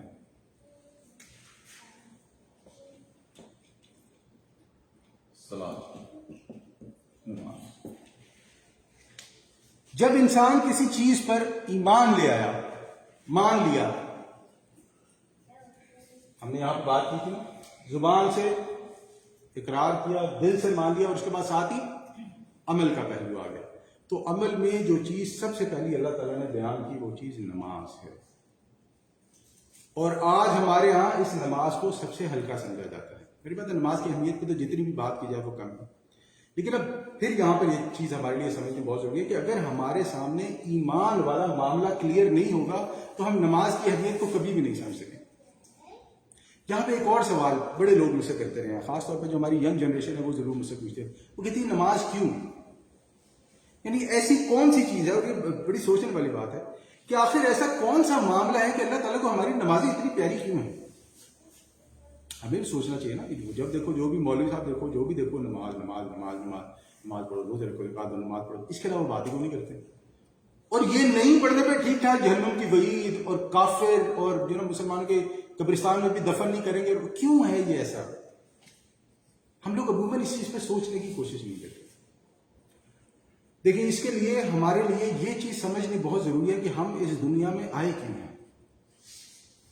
اللہ تعالیٰ سورہ ذاریات میں فرماتا ہے وما خلقت الجن والانس الا لیعبدون، کہ میں نے جنوں اور انسانوں کو اس لیے پیدا کیا ہے کہ وہ میری عبادت کریں۔ یعبدون، لفظ یعبدون عبادت، ہم نے پہلے بھی اس پہ بات کی تھی، عبادت آیا ہے لفظ عبد سے، اور عبد کا مطلب ہوتا ہے سلیوری۔ یہ جو ہم لوگ اللہ تعالیٰ کے پیدا کرتے ہیں اور ہم لوگ اللہ تعالیٰ کی سلیوری کے لیے پیدا ہوئے ہیں، تو ہماری زندگی کا مقصد کیا ہوا؟ ہماری زندگی کا مقصد یہ ہوا کہ ہم اپنی زندگی ان احکامات کے تلے گزارے جو اللہ تعالیٰ نے دیے ہیں، اور وہ سب کرتے ہوئے ہم نے اس دنیا میں کیا کرنا ہے۔ یعنی کہ سوچنے والی بات ہے نا کہ ہم اس دنیا میں آگے کیا عبادت کے لیے آگے، عبادت تو ہے ظاہری بات ہے، اللہ تعالیٰ نے ایمان کے بعد فوراً بات کا حکم دیا، لیکن اس عبادت سے ہم اچیو کیا کرنا چاہ رہے ہیں اس دنیا میں؟ اس عبادت کے ذریعے یعنی ایسا کون سا کام ہے کہ جس کے لیے عبادت بڑی ضروری ہے؟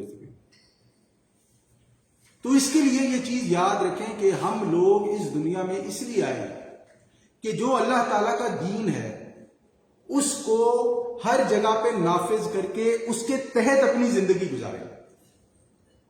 اگر ہمارے ذہن میں دین کا یہ ایسپیکٹ کلیئر نہیں ہوگا کہ ہمارا دین یہ چاہتا ہے کہ آپ کی چاہے ذاتی زندگی ہے، آپ کی چاہے فیملی لائف ہے، آپ کی چاہے سوشل لائف ہے، آپ کی چاہے اکانومی کے معاملات ہیں، پیسوں کے معاملات ہیں، سب یہ تمام کے تمام دین کے اندر ہونے چاہیے۔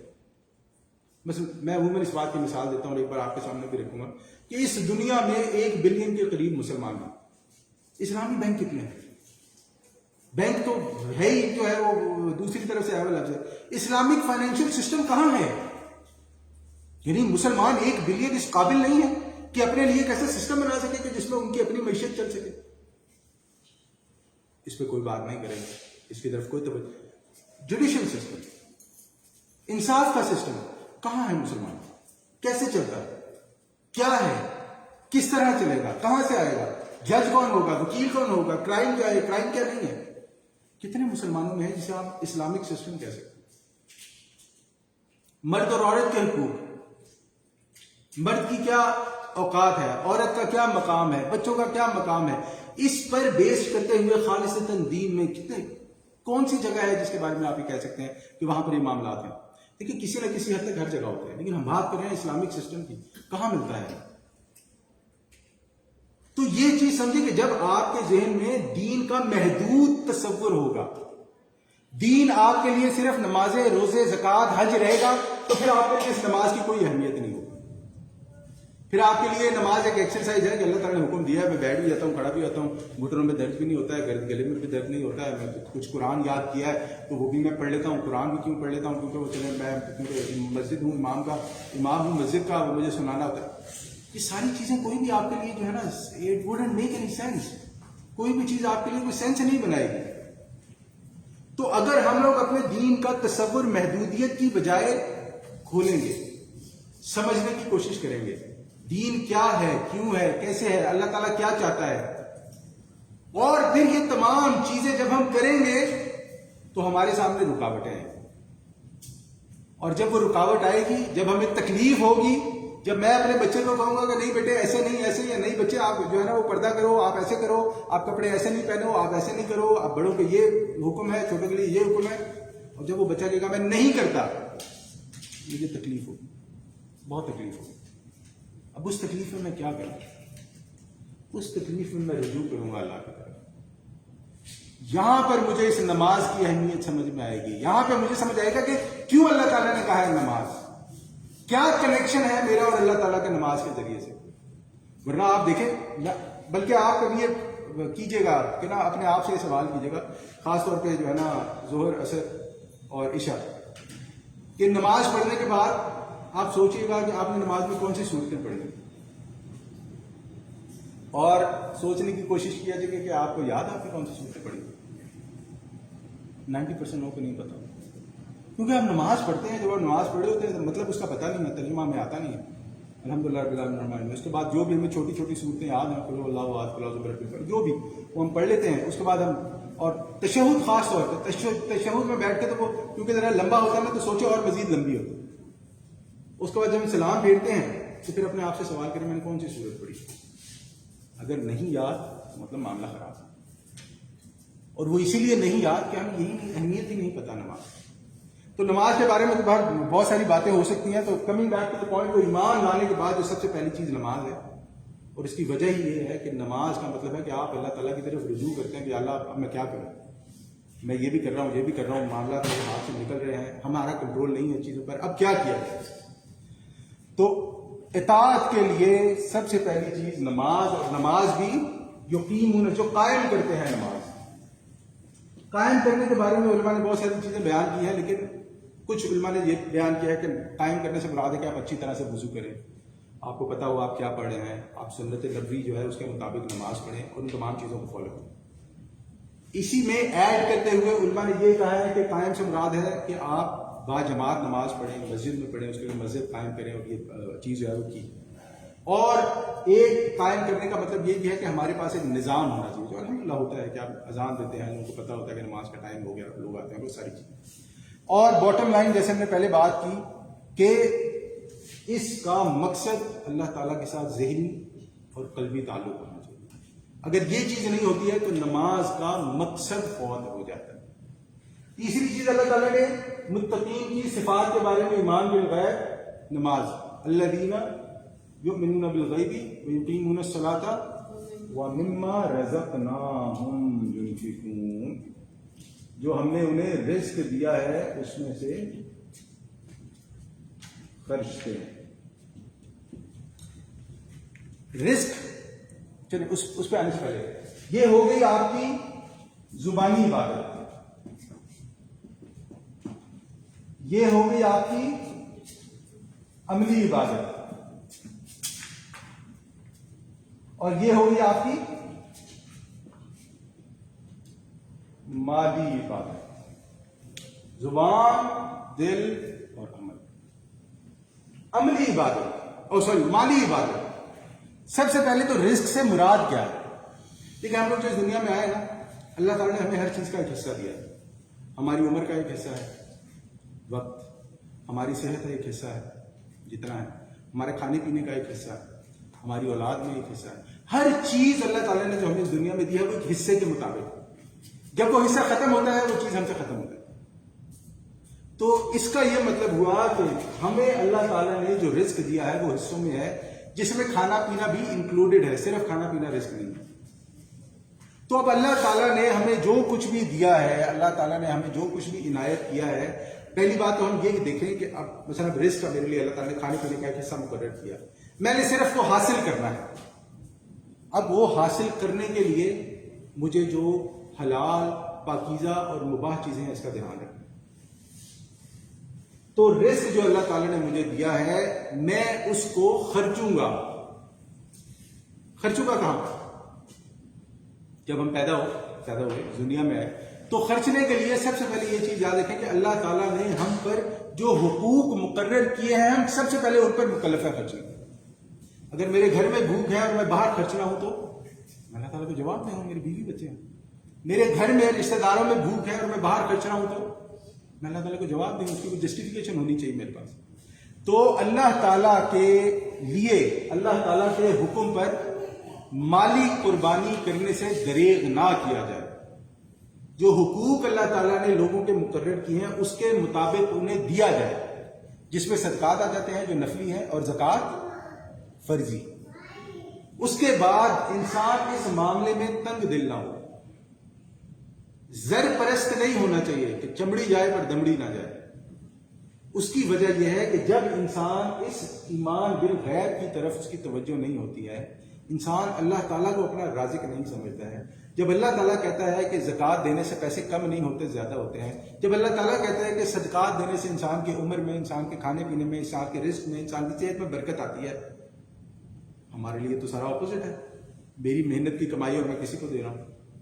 اگر میرے پاس $100 ہیں $2.5 دینے میں تکلیف نہیں ہے، لیکن یہاں جتنے زیرو بڑھتے جائیں گے وہ 2.5 کے اتنے زیرو بڑھتے جائیں گے، معاملات میرے لیے پھر پرابلمٹک ہو جائیں گے. کہ میں نے اگر میں ڈاکٹر ہوں، میں انجینئر ہوں، میں کوئی آرکیٹیکٹ ہوں، میں کوئی سائنٹسٹ ہوں، میں نے اتنی محنت سے اپنے دماغ سے پڑھا، اتنا پیسہ لگایا، میرے والدین نے $2-4 لاکھ جو ہے وہ لگا دیا، اور مجھے اللہ تعالیٰ کہہ رہا ہے تم جو کما رہے ہو اس میں سے پیسے دو.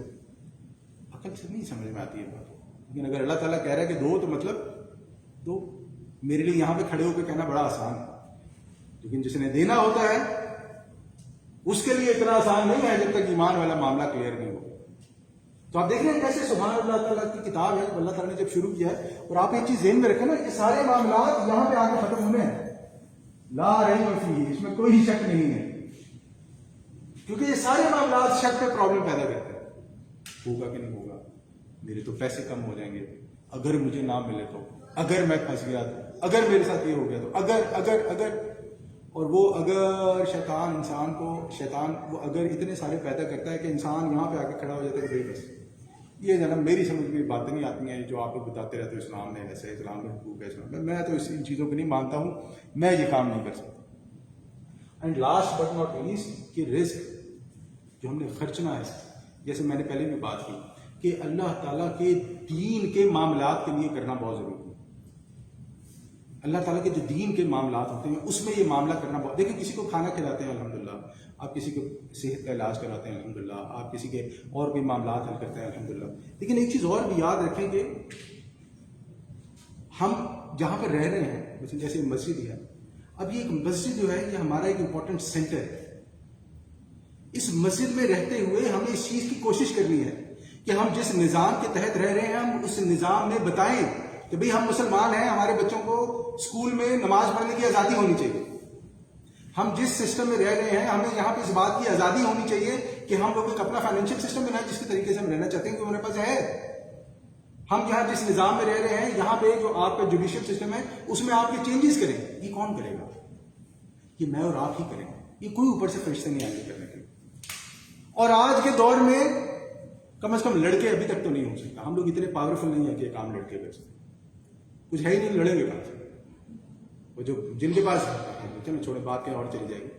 تو ان چیزوں کو بھی انسان ذہن میں رکھے کہ آپ اپنے پیسے کسی ایسے مقصد کے لیے خرچ کریں جو مسلمانوں کی بالعموم فلاح و بہبود کے لیے ہو. یہ معاملہ دین کے لیے سمجھنا بہت ضروری ہے. یہ کرنے کے بعد اس کے بعد اگلی آیت میں کیا اللہ تعالیٰ فرماتا ہے، یہ ایمان والے بات آگے، یہ آگے الف لام میم، وہ پہلی آیت تھی.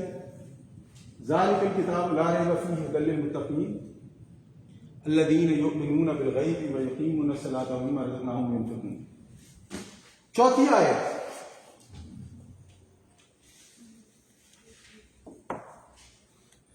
اس میں پھر اللہ تعالیٰ ایمان کو ہی کنٹینیو کر رہا ہے، صفات ہی کنٹینیو ہو رہی ہیں. اور اللہ تعالیٰ پھر کہتا ہے والذین یؤمنون، اور وہ لوگ جو ایمان لاتے ہیں بما انزل الیک، جو نازل کیا گیا آپ کی طرف اور آپ سے پہلے. اب یہاں پر جو کی ورڈ ہے وہ کیا ہے؟ یہاں پر جو کی ورڈ ہے وہ ہے یہ نازل کیا، جو وحی اتاری کی، جو ہدایت دی نبی اکرم صلی اللہ علیہ وسلم کو دی گئی، حضرت عیسیٰ کو دی گئی، حضرت موسیٰ کو دی گئی، حضرت ابراہیم کو دی گئی، حضرت اسماعیل کو دی گئی، حضرت اسحاق کو دی گئی، بیک ٹو حضرت آدم علیہ السلام پر. یہ وہ چیزیں ہیں کہ جن کے بارے میں ہم مانیں گے کہ یہ دی گئی، باقیوں میں تحریف ہو گئی سوائے قرآن مجید. اور یہ بات کوئی ایسا دعویٰ نہیں ہے کہ جو مسلمان فضول کرتے ہیں اور جس کی کوئی حقیقت نہیں ہے، کوئی سچ نہیں ہے، بلکہ یہ دعویٰ ایسا ہے کہ آج تک، اس کو کئی بار بات ہے کہ آج تک اس دعوے کو کوئی غلط نہیں ثابت کر سکا. اس کے بعد جو ایک اور طرف جو بڑی ضروری ہے ہمارے لیے ایمان کے معاملے میں سمجھنی، اس نازل، بلکہ اس کے لیے یہاں پر وحی لکھ لیتے ہیں کیونکہ وحی والا معاملہ بڑا ضروری ہے. جو انسان یہ سمجھتا ہے کہ وہ ہدایت کے لیے وحی کا محتاج نہیں ہے، اس کے لیے تو چیپٹر ہی بند ہو گیا، ہر چیز ختم ہو گئی. یہاں سے آگے جانے کی ضرورت نہیں، یہاں سے آئے گا، یہاں سے پہلے والے کی بھی ضرورت نہیں. حالانکہ ایمان کے غیب میں یہ چیزیں آ چکی ہیں، لیکن اللہ تعالیٰ پھر ان پر انسسٹ کر رہا ہے، اللہ تعالیٰ پھر ان کو ریپیٹ کر رہا ہے، کیونکہ وہ چیزیں ہیں کہ جس پر آپ کی پوری ہدایت بیس ہے. اگر کوئی شخص یہ سمجھتا ہے کہ اس وحی کی ضرورت نہیں ہے مجھے ہدایت کے لیے، معاملہ ختم. یا ایک دوسرا پرابلم یہ ہوتا ہے کہ ہم یہ سمجھتے ہیں، ہم تو نہیں، خیر عموماً ایسا ہوتا نہیں، لیکن ایک جنرل، کہ اگر انسان کسی تعصب میں مبتلا ہو جائے، متعصب ہو جائے کہ نہیں یہ جو ہے نا یہ عربوں کے لیے ہے اور یہ غیر عربوں کے لیے ہے، یہ گوروں کے لیے ہے اور یہ کالوں کے لیے ہے، یہ نیلوں کے لیے ہے اور یہ پیلوں کے لیے ہے. آپ اللہ تعالیٰ کی ہدایات کے معاملے میں متعصب نہیں ہو سکتے. یہ میرے لیے یہاں پہ کہنا بہت آسان ہے، لیکن ایک عورت کی حیثیت سے کبھی کبھی بہت سارے دین کے احکامات مان لینے بہت مشکل ہوتے ہیں. اس پہ پکڑ نہیں ہے، انسان ہے، کمزور ہے، بہت ساری چیزیں ہمارے لیے ماننی مشکل ہوتی ہیں. لیکن اس کو صحیح نہ سمجھنا پرابلم ہے، اس کو زیادتی سمجھنا مسئلہ ہے، اس کو یہ سمجھنا کہ یہ معاملہ ایسے کی بجائے ایسے ہوتا تو زیادہ صحیح تھا، یہ سمجھنا پرابلم. اسی طرح میرے لیے ایک ایز اے بزنس مین، اب آج اگر دیکھا جائے تو پوری دنیا جو ہے وہ سودی نظام پہ چل رہی ہے. اب اگر میں اسلام چلو اب گنجائش پیدا کر لیتے ہیں سود کی، اس میں یہ پیدا کر لیتے ہیں وہ پیدا کر لیتے ہیں، یہاں پہ معاملہ خراب ہے. اللہ تعالیٰ نے سود کو منع کیا، مطلب مجھے اس پہ اطمینان نہیں ہے تو خراب ہے. دیکھیں ایک ہے کہ ایک انسان سود میں انوالو ہے، وہ جانتا ہے کہ غلط ہے، میں کر رہا ہوں، میں کیا کروں، میرے پاس چوائس نہیں ہے، وہ اللہ تعالیٰ کو جسٹیفیکیشن دیتا پھرے گا، وہ اس کا اور اللہ تعالیٰ کا معاملہ ہے، یہ ایک علیحدہ معاملہ ہے. لیکن ایک بندہ یہ کہتا ہے کہ نہیں اس کے بغیر کام چل ہی نہیں سکتا، یہ صحیح ہے بالکل میں کر رہا ہوں، اگر میں یہ نہیں کروں گا تو میں کھانا پینا کہاں سے، یہ معاملہ غلط ہے، آپ ایسا نہیں کر سکتے. یہ صرف میں نے ایک مثال دی ہے، اس طرح بہت ساری 50 مثالیں آ جاتی ہیں دین کے معاملے میں، کھانے پینے کے معاملے میں آ جاتی ہے، عبادات کے معاملے میں آ جاتی ہے، ہمارے معاملات کے معاملے میں آ جاتی ہے کہ میرا رشتہ دار جو ہے وہ میرے منہ پہ تھوکتا ہے اور اللہ تعالیٰ مجھے پھر بھی کہتا ہے کہ تم صلہ رحمی کرو. یہ کہاں کا دین ہے، یہ کون سا دین ہے؟ وہ میری جو ہے برائی میں لگا اور مجھے اللہ تعالیٰ کہتا ہے صلہ رحمی. آپ نے کرنی ہے، آپ نے کرنی ہے، آپ کے پاس کوئی چوائس نہیں ہے. ٹھیک ہے آپ ایسا کوئی کام نہ کریں جس سے وہ آپ کو نقصان پہنچا سکے، لیکن اگر وہ کسی مشکل میں ہے آپ کا رشتہ دار تو آپ نے صلہ رحمی کرنی ہے. بڑا مشکل ہے. پھر میرے لیے یہاں پہ کھڑے ہو کے کہنا بہت آسان ہے کرو، لیکن اگر کوئی میری بچوں کے بارے میں بری بات کہے، میرے بارے میں بری بات کہے، میرے والدین کے بارے میں بری بات کہے اور پھر اللہ تعالیٰ کا حکم یہ ہو کہ صلہ رحمی بھی کرو، بڑا مشکل ہے. لیکن کی نا نبی صلی اللہ علیہ وسلم کی زندگی میں آپ دیکھیں، اس کی سب سے بڑی مثال جو رئیس المنافقین، کسی کو نام آتا ہے اس کا؟ نہیں، رئیس عبداللہ بن ابی، رئیس المنافقین وہ کہ جس نے حضرت عائشہ رضی اللہ تعالیٰ عنہ پر تہمت لگائی برائی کی. جب مر گیا ان کا بیٹا آیا، کہا نبی صلی اللہ علیہ وسلم میرا باپ، نماز اسے پتا ہے معافی نہیں ہوگی، کہا نبی صلی اللہ علیہ وسلم آپ نماز جنازہ پڑھا. دیکھیں وہ رسول صلی اللہ علیہ وسلم ایسی تھوڑی انہیں رحمت اللہ علیہ گئے نا نماز جنازہ پڑھائی نہیں. اچھا پھر کہا نبی صلی اللہ علیہ وسلم آپ کا جو کرتا مبارک ہے وہ عنایت فرما دے، میرا باپ بچ جائے چاہے. نبی صلی اللہ علیہ وسلم یہ بھی لے لو کوئی بات نہیں. کہا نبی صلی اللہ علیہ وسلم اپنا لعاب مبارک میرے باپ کے منہ پہ لگا دے شاید بچ جائے. نبی صلی اللہ علیہ وسلم نے وہ بھی لگا دیا. یہ سب ہوتا رہا، اللہ تعالیٰ نے وہی نازل نہیں کی.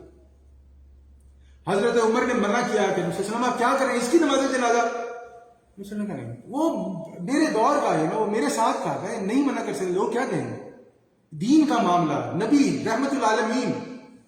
لیکن جب پڑھانی شروع کی تو حضرت عمر ساتھ کھڑے ہوئے پڑھنے کے، پیچھے نہیں رہے. نبی کی اتباع ہے نا، کیسے منع کریں. جب سب معاملہ ہو گیا پھر اللہ تعالیٰ نے وہی اتاری کہ نبی صلی اللہ علیہ وسلم آپ کو یہ شعبہ نہیں دیتا، یہ آپ کے لیے نہیں ہے کہ آپ ان منافقین کی نماز جنازہ پڑھائیں، آپ نے 70 بار بھی پڑھائیں گے تو انہیں معاف نہیں کریں گے. تو اس لیے میں جو کہتا ہوں کہ 70 کا لفظ جو ہے وہ ایک تعدد کے لیے ہے. اگر 71 بار ہوتی تو کہ نبی صلی اللہ علیہ وسلم 71 بار نہیں پڑھاتے، نبی صلی اللہ علیہ وسلم پڑھاتے 71 بار، لیکن 70 سے مراد ہے کہ آپ پڑھاتے رہیں، ان کی معافی نہیں. تو آپ سوچیں کہ ایک ایسے شخص کی معافی جس کی اللہ تعالیٰ کے پاس نہیں ہے، لیکن جب تک نبی صلی اللہ علیہ وسلم کو حکم نہیں ہوا کہ آپ نے اس کے لیے مغفرت کی دعا نہیں کرنی، وہ کرتے رہے. نبی مغفرت کی دعا اس شخص کے لیے کرتا رہا جس نے اس کی بیوی پر بہتان لگایا. تو سوچ لیں یہ جو بات پھر وہیں پر آ کہ جب اللہ تعالیٰ کا حکم ہے کرنا ہے، صلہ رحمی کرنی ہے تو صلہ رحمی کرنی ہے، ہمارے پاس کوئی چوائس نہیں ہے اس کی. تو ہم یہ نہیں کہہ سکتے کہ یہ ہدایت یہ وہی صلہ رحمی کا حکم دیتی ہے، میری سمجھ میں تو نہیں آتا تو میں تو نہیں کرتا یا کرتی. یہ معاملہ بڑا خراب ہے. اور یہاں پر ایک اور سوال پیدا ہوتا ہے کہ اچھا جو تورات، زبور اور انجیل ہے اس کے بارے میں ہم کیا کریں؟ وہ بھی اللہ تعالیٰ کی کتابیں ہیں. تو دیکھیں اس کے بارے میں ایک چیز یاد رکھیں کہ یہ ہمارا ایمان ہے کہ یہ وحی نازل ہوئی تھی، انبیاء کو دی گئی تھی، اس وقت کے لیے بالکل صحیح تھی، آج وہ محفوظ نہیں۔ اچھا پھر ہمارا اس کے بارے میں رویہ کیا ہونا چاہیے؟ ایک رویہ ہمارا اس کے بارے میں یہ ہے کہ کیا اس کو پڑھنے سے کوئی ہدایت مل سکتی ہے؟ تو نہیں مل سکتی۔ ہمارے پاس ہدایت کے لیے قرآن موجود ہے۔ کیا اس سے کوئی فائدہ اٹھایا جا سکتا ہے؟ ان چیزوں سے فائدہ اٹھایا جا سکتا ہے جو قرآن کے اگینسٹ نہیں ہے، قرآن کے متصادم نہیں ہے۔ جو چیزیں قرآن کے متصادم ہوں گی ہم ان کو نہیں مانیں گے۔ اچھا پھر کچھ چیزیں ایسی بھی ہوں گی جن کا نہ قرآن جن کو نہ ویریفائی کرتا ہے، نہ جن کو قرآن ڈکلائن کرتا ہے، نہ ماننے کو کہتا ہے نہ چھوڑنے کو کہتا ہے، تو وہ چیزیں ایمان کا حصہ نہیں ہیں۔ اگر کوئی شخص ان سے فائدہ اٹھانا چاہے تو اٹھا لے، اگر نہیں اٹھائے تو نہیں اٹھائے، کیونکہ جو ایمان کے معاملات ہیں وہ کلیئر ہیں۔ جو ایمان سے باہر کے جسے ہم جنرل انفارمیشن کہیں گے، اس کے معاملے میں علماء یہ کہتے ہیں کہ اگر اس وہاں تک بات آتی ہے تو وہاں تک اسے وہ کنسلٹ کرنے میں، اسے وہ لینے میں کوئی بری بات نہیں۔ اس کے بعد اب ہم لوگ آتے ہیں اللہ تعالیٰ اس کے بارے میں، یہاں کے بارے میں فرماتا ہے۔ یہ سب کرنے کے بعد اللہ تعالیٰ کیا فرماتا ہے؟ اور وہ وَبِالْآخِرَةِ هُمْ يُوقِنُونَ، آخرت پر یقین رکھتے ہیں۔ پھر وہی بات، اس کا ذکر بھی پہلے ایمان بالغیب میں آ گیا۔ آخرت ایمان بالغیب کے معاملے میں سب سے زیادہ اہمیت کا حامل، سب سے زیادہ اہمیت کا حامل ہے۔ اسی لیے اللہ تعالیٰ نے اسے دوبارہ نام لے کر مینشن کیا ہے کہ یہ آخرت کے بارے میں دیکھیں۔ ایمان نماز پڑھتے ہیں، ایمان رزق، ایمان وحی، ایمان آخرت، اور یقین، آخرت کا یقین ہونا بہت ضروری ہے۔ جیسے میں نے پہلے بھی بات کی تھی کہ اگر آپ کا آخرت سے یقین اٹھ جائے، آپ کا سمجھات کسی کا بھی، تو پھر کیا ہوگا؟ پھر میرے لیے جو بھی ایمان کی باتیں ہیں وہ ایک ڈوگما بن کے رہ جائے گا، ایک سیٹ آف بلیوز بن کے رہ جائے گا، جس کا کوئی فرق نہیں پڑتا، مانوں نہ مانوں۔ جب میں نے ماننا ہی نہیں کہ میرے ساتھ کچھ ہونا تو وہ ماننے نہ ماننے سے کیا ہوگا؟ رسالت کا کیا مقام رہ جائے گا؟ نبی صلی اللہ علیہ وسلم کا کیا مقام رہ جائے گا میرے لیے؟ پھر نبی صلی اللہ علیہ وسلم کا یہ مقام ہوگا کہ میں ان پہ جو ہے وہ 100 بار درود بھیج دوں گا، 1000 بار درود بھیج دوں گا، ان کے لیے محفلیں کر لوں گا، عید میلاد النبی آئے گی تو وہ منا لوں۔ یعنی کہ پھر کیا مقصد رہ گیا؟ اور جب مجھے نبی کی جو پوری زندگی ہے، جو ان کی پوری تعلیمات ہیں، اگر اس سے میں یہی نچوڑ نہیں اخذ کر سکتا ہوں کہ ان پوری تعلیمات کا مقصد یہ ہے کہ میں آخرت میں کامیاب ہو جاؤں، تو میرے لیے پھر نبی کا اور کیا مقام رہ جائے گا؟ نعتیں پڑھ لیں گے، شعر و شاعری کر لیں گے، اور کیا کریں گے اس کے بارے میں؟ تو یہ ہمارے لیے بہت ضروری ہے اس بات کا جاننا کہ اگر ہم لوگ آخرت پر یقین سے مراد یہ کہ اگر ہم لوگ اپنے آپ کو جواب دہ نہیں سمجھتے تو پھر پورے کا پورا معاملہ ٹھپ کر کے ختم ہو جاتا ہے۔ اور آپ دیکھیں یہ معاملہ پتہ ہے کہاں سے خراب ہوتا ہے؟ میری آبزرویشن رہی، یہ معاملہ خراب ہوتا ہے کہ ہم اپنے بچوں کو بچپن سے اس چیز کے بارے میں نہیں سمجھاتے، اس چیز کے بارے میں نہیں سمجھاتے۔ اگر میرا بچہ کوئی بری بات کرتا ہے یا کوئی غلط کام کرتا ہے تو میں اسے ڈانٹ بھی دیتا ہوں، میں اسے مار بھی دیتا ہوں، لیکن میں اسے یہ نہیں بتاتا کہ بیٹے اللہ تعالیٰ بھی آپ کو پوچھے گا۔ کیوں؟ آپ نے کبھی سوچا ایسا کیوں ہوتا ہے کہ میں اپنے بچے کے اندر جسے کہتے ہیں اللہ تعالیٰ کی سینس، اللہ تعالیٰ کو وہ کیوں نہیں ڈالتا، یا دین کے معاملے میں جو ہے وہ اسے ان چیزوں کے معاملے میں کیوں نہیں ایجوکیٹ کرتا؟ اس کی وجہ یہ ہوتا ہے کہ مجھے یہ ڈر ہوتا ہے کہ میرا بچہ مجھ سے کچھ پوچھے گا تو میں اسے کیا جواب دوں گا، میرے پاس تو جواب ہی نہیں ہوگا۔ ایک دوسرا، میں خود کنفیوز ہوں، مجھے خود پتہ نہیں ہے کیا ہوں، مجھے خود سمجھ میں نہیں آتا۔ تو یہ جو آخرت کا عمل ہے، جواب دہی کا عمل ہے، اس پر جتنا بھی انسان، آپ یہ سمجھیں کہ آپ اس پہ جتنی بھی بات کریں وہ کریں، ہمیں یہ ماننا ہوگا کہ یہ دنیا ختم ہوگی، ہمیں یہ ماننا ہوگا کہ ہم سے سوال جواب ہوگا، ہمیں یہ ماننا ہوگا کہ ہم نے جو اعمال کیے ہیں وہ صحیح ہے یا غلط، ہمیں یہ ماننا ہوگا کہ ہم اپنے اعمال کی بنا پر اللہ تعالیٰ کے سامنے جواب دہیں کھڑے ہوں گے، اور اللہ تعالیٰ ہم پہ رحم کرتے ہوئے ہمیں جنت میں بھیجے گا، یا ہمارے گناہ اتنے غلیظ اور اتنے گندے ہوں گے کہ اللہ تعالیٰ ہمیں جنت میں بھیجے گا۔ اگر ہم لوگ یہ چیزیں نہیں مانیں گے تو پھر اس دنیا کی خوشحالی ہمارے لیے ساری خوشحالی بن جائے گی۔ اس دنیا میں میرے پاس 6 گھر ہے تو میں سب سے اچھا ہوں، اس دنیا میں کسی کے پاس 12 گھر ہے تو ان سے زیادہ اچھا ہے، اس دنیا میں کسی کے پاس میرے سے زیادہ دولت ہے وہ اس سے بھی زیادہ اچھا ہے۔ اب دیکھیں نا، مجھ سے کئی لوگوں نے کہا، وہ کہتے ہیں کہ آپ کو کیا لگتا ہے کہ یہ لوگ جنت میں جائیں گے یا جہنم میں جائیں گے؟ اچھا، اب سوال جو ہوتا ہے نا، یہ اتنے سادہ نہیں ہوتے. اب میں کسی اور کنٹری سے آیا ہوں، یہاں پہ آیا ہوں، ماشاء اللہ اتنا اچھی جگہ ہے میرے لیے. This is one of the best places in the world. میں جہاں پہ رہ رہا ہوں، اس میں کوئی ڈاؤٹ ہے؟ اتنے اچھے مناظر ہیں، خوبصورت ہے، کھانے ہیں، پینے کو پانی ہے، اچھا کھانا ملتا ہے، میرے پاس گھر ہے، سونا ہے، مجھے کس چیز کی کمی ہے؟ اب مجھ سے کسی نے سوال کیا کہ آپ کو کیا لگتا ہے جہنم میں جائیں گے؟ اللہ تعالیٰ کی کتنی رحمتیں ہیں، کتنی برکتیں ہیں، اتنا اچھا موسم ہے، ہریالی ہے، یہ ہے، وہ ہے. دیکھیں، سوال کا جواب دینا تو آسان ہے، لیکن مسئلہ یہاں پہ یہ نہیں ہے کہ وہ جواب کیا سننا چاہتا ہے. مسئلہ یہ ہے کہ وہ یہ سوال کر کیوں کرے. کوئی بھی شخص آپ سے یہ سوال کیوں کرے گا؟ میں نے بھی ظاہری بات ہے یہ پوچھا. میں نے کہا آپ یہ پوچھ کیوں رہے ہیں؟ جو دیکھیں، اگر اللہ تعالیٰ نے تو دنیا میں اتنا نوازا ہے تو آخرت میں اللہ تعالیٰ نے کیسے جہنم میں بھیج دے گا؟ اللہ اکبر. تو پھر تو نبی تو بیچارے رہ گئے نا، وہ پیچھے رہ گئے. نہ ان کے پاس گھر، نہ ان کے پاس گاڑی، نہ ان کے پاس کپڑے، نہ بیچارے کے پاس کھانا پینا. پیٹ پہ پتھر باندھتے تھے، اس پہ بھی جا کے نمازیں پڑھتے تھے، اس پہ بھی جا کے اگر لڑائی ہو جاتی تو سب سے آگے نبی تو گئے نا. آپ دیکھیں کہ یہ کانسیپٹ کتنا ضروری ہے اپنے بچوں کو سمجھانا، کتنا ضروری ہے آگے آنے والی نسل کو بتانا، کتنا ضروری ہے ہمارے ینگسٹرز میں ڈالنا. اور اس پورے کانسیپٹ کو ڈالنے کے لیے، کرنے کے لیے پہلے ہمیں سیکھنا پڑے گا. یہ ہمارے ایک اور بہت بڑا مسئلہ ہے. ہم لوگ یہ سمجھتے ہیں کہ بچوں کو اٹھا کے کسی مولوی صاحب کو دے دو. وہ مسئلہ یہ ہوتا ہے، وہ مولوی صاحب کو بھی نہیں پتا ہوتا. وہ بیچارے قاری ہوتے ہیں، وہ حافظ ہوتے ہیں، وہ مفسر نہیں ہوتے. یہ چیزیں باقاعدہ اسکول کلاس میں بیٹھ کے جیسے سیکھا جاتا ہے ویسے سیکھنی پڑتی ہیں. آپ لوگ یہاں پر جو قسم آئے ہیں، آپ لوگ اس نیت سے سیکھنے کے لیے آئے نا.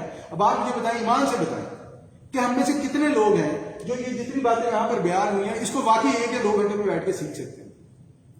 بھئی آپ نہیں سیکھ سکتے. اسی لیے تو نبی کو بھیجا گیا. نبی استاد بن کے اسی لیے تو آیا، بتانے کے لیے. اسی لیے تو وہ ہمارے رول ماڈل ہیں، بتانے کے لیے. وہی اسی لیے تو بھیجی گئی کہ نبی بھی اپنی عقل نہیں، جو وہی آ رہی ہے اور جو اللہ تعالیٰ نے بتایا ہے، جو انہیں دکھایا ہے، اس سے وہ ہمیں سمجھاتے ہیں. یہ سیکھنے کا عمل اتنا آسان نہیں ہوتا ہے. تو یہ کامیابی ہے، خوشحالی انسان کے اندر.